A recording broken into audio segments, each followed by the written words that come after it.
This next tune that we're going to look at is called Brown-Haired Maiden. Let's go ahead and look at the technique that we have in the tune before we get started. So looking at the first line here, you're going to see D throws. There's a little low G strike there going down to low A from B, like you've seen before a couple of times now in that first bar. In the second bar, we have that E grace note that we just talked about recently, coming down to low A from D. Okay? And you got a high G doubling in that third bar. And the last bar, you've got a strike on E there between the two E's, and finishing off with a high G doubling.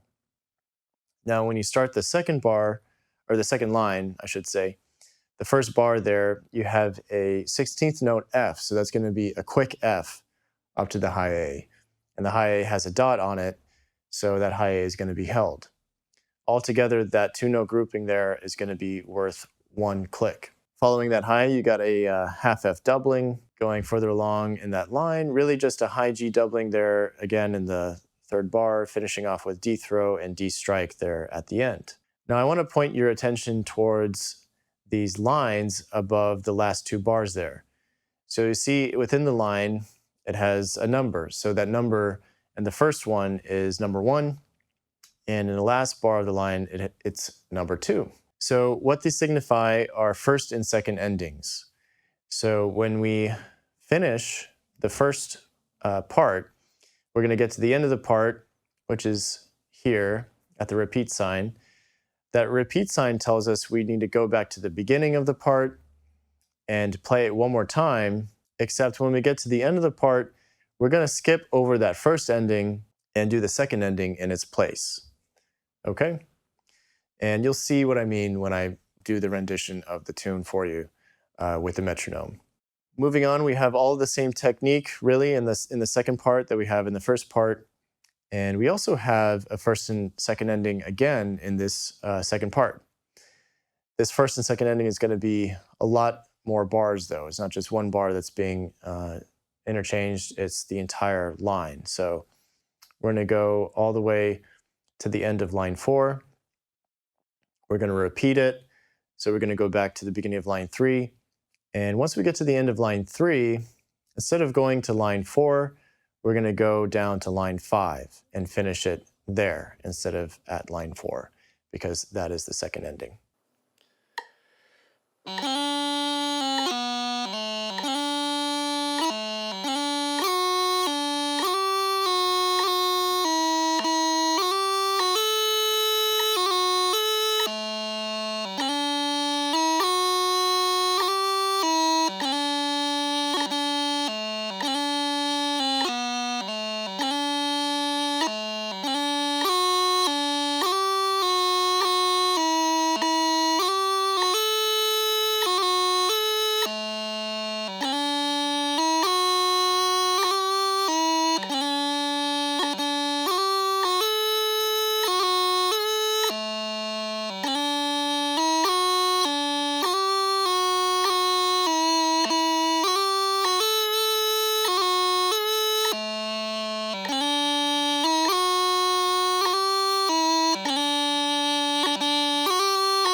All right, so let's look at some areas that you may run into that may give you some trouble.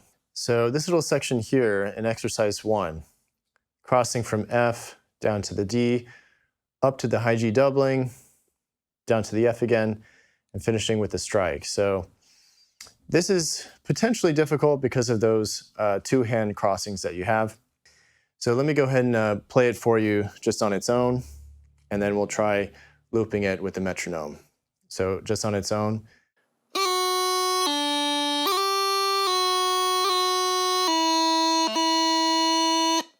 And with the metronome.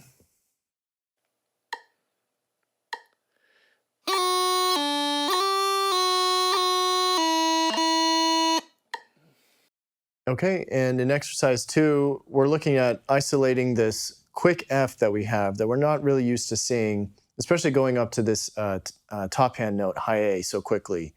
So let's go ahead and look at that without the metronome, and then we'll drill it with the metronome as well. So.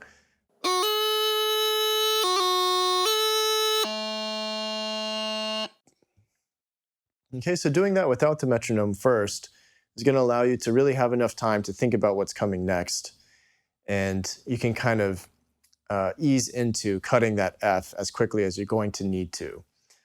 Because, again, this is done at 50 beats per minute, but it is going to need to be even quicker as we bump the tempo up to normal speed eventually. Let me go ahead and do that with the metronome for you.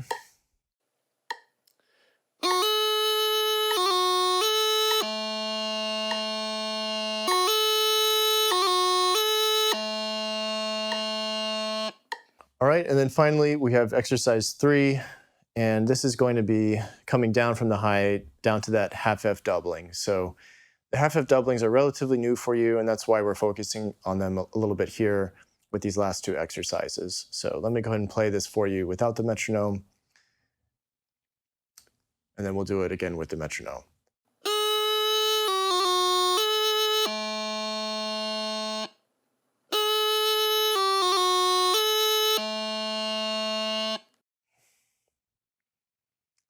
And with the metronome for exercise 3.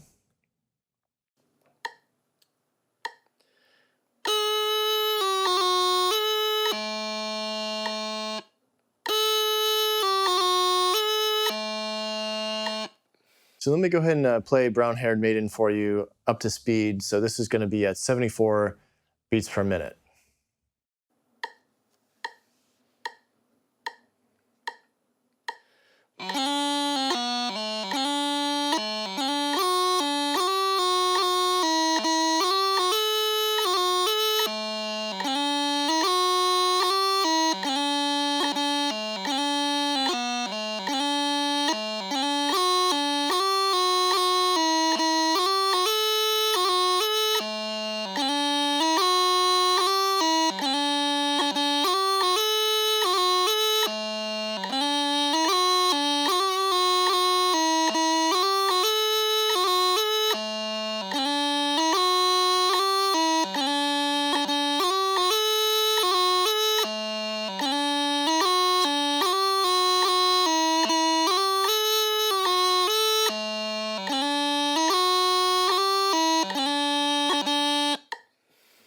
All right, so I wouldn't really recommend playing it at that quicker tempo I just showed you in general, because the purpose of it is really for you to just see what the end goal is in terms of how the tune would be played up to speed. Really, the tempo that I would recommend for you to do is more like 50 or less than that. I wouldn't go really any higher than 60 beats per minute at this stage, and stay within that range for a while before you really try it any quicker than that. Okay, so good luck with all the content in this video, and I'll see you in the next one.